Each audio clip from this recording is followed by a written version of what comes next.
All right, so 11.1 inverse variation. There are 3 parts to 11.1. We're going to go ahead and go over what the key understanding over all 3 parts we should have by the time it's done. So if a product is constant, where the constant is positive, a decrease in the value of one factor must accompany an increase in the value of the other factor, okay? So this is saying is that as one increase, the other value decreases. In a direct variation, 2 positive quantities either increase together or decrease together. So when you're thinking about this, this is your typical linear situation, right? I'm either increasing, right? Or we are decreasing. That is what a direct variation is happening. In an inverse variation, as one quantity increases, the other quantity decreases. So in this situation, over time, like if you have a bucket of water and it's filled, but over time it has a hole in it, and so its time increases, but the bucket of water decreases, you know, that kind of thing. So it could be doing something like this, where it's curving. All right, and we're going to analyze these two a little more. All right, so starting with part A, identifying direct and inverse variation. So how can you tell if the quantities vary directly or inversely? First off, if the product of the corresponding X and Y value is constant, they vary inversely, okay? So if you look right here, this is our function model for it. So this would be our function model.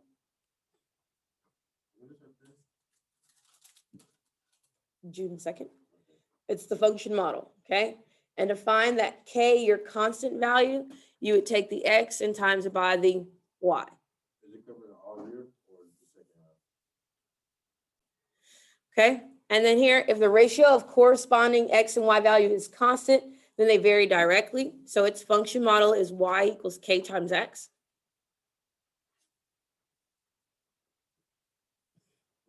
And to find the constant, you take your Y and you divide it by your X. So here it wants to know, is the relationship between the variables direct variation or an inverse variation, okay, or neither? And then it wants us to write the function models for the direct and inverse variations. So whichever one applies. So here we have direct variation. So if we go back and look, direct variation means that the model is Y equals K times X, and the constant is found by doing Y divided by X. So we have Y equals K times X is direct, and the inverse variation is Y equals K divided by X. Okay, so to figure out whether it is direct or inverse, you're going to pay attention to a couple of things.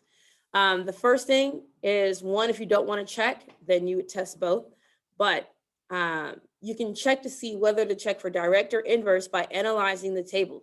So as I look at my X values are increasing, right?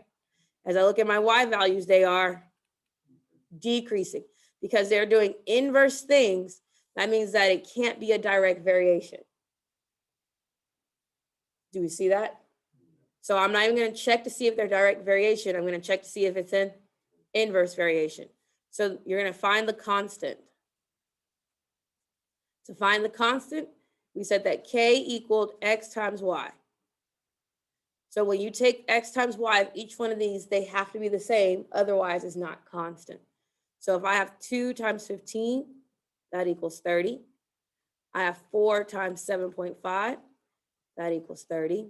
I have 10 times 3, that equals 30. And I have 15 times 2, that equals 30.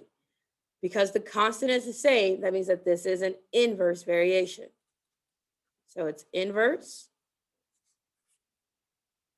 And my function model would be Y equals, and my K is 30 over X. So even if one number was different, it would change the. So if it's a real world problem, if that number is close, then we go with it. But if we're looking at exact data values, then we would say neither.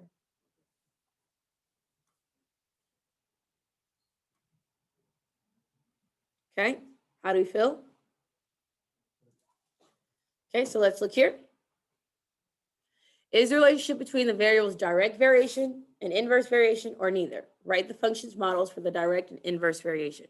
Again, looking at the table. So I'm going to look at the table. What are my values doing? My x values? They're increasing. What are my y values doing? They are decreasing. Okay, so because they're doing inverse things, my x and my y, it cannot be direct. So I'm going to check for the constant. That's not how you spell constant.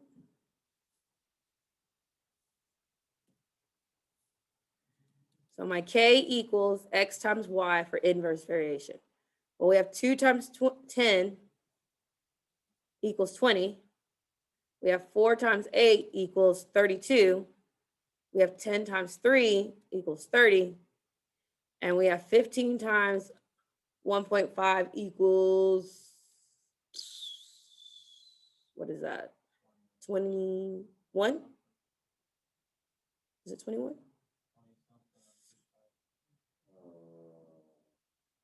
think that'd be like what, 22? Somewhere there. Roughly 20 something, right? And so when we look here, are these constants the same?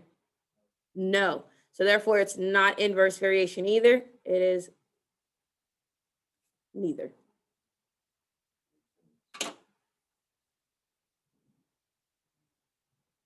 Cool? All right, here is your try. All right, welcome back to Check Yourself. So again, to decide which way you should go, you're going to analyze the table. So my x's are increasing and my y's are increasing, right? They're doing the same thing. So therefore, I'm going to test for direct variation. Inverse variation is out. So when we're checking for direct, our function model is going to be y equals k times x. And to find our constant, our k, it equals y divided by x. So I'm going to take each one of these values and divide them by their x's. So we have 8 divided by 2/10. That give me, we have 20 divided by a half. We have 40 divided by 1. And we have 60 divided by 1.5. 8 divided by 2/10 is going to give me 40. 20 divided by a half is going to give me 40 divided by 1 gives me. And 60 divided by 1.5 gives me 40. So my k equals 40. So this is direct. And my function model is y equals 40 times x. How do we do?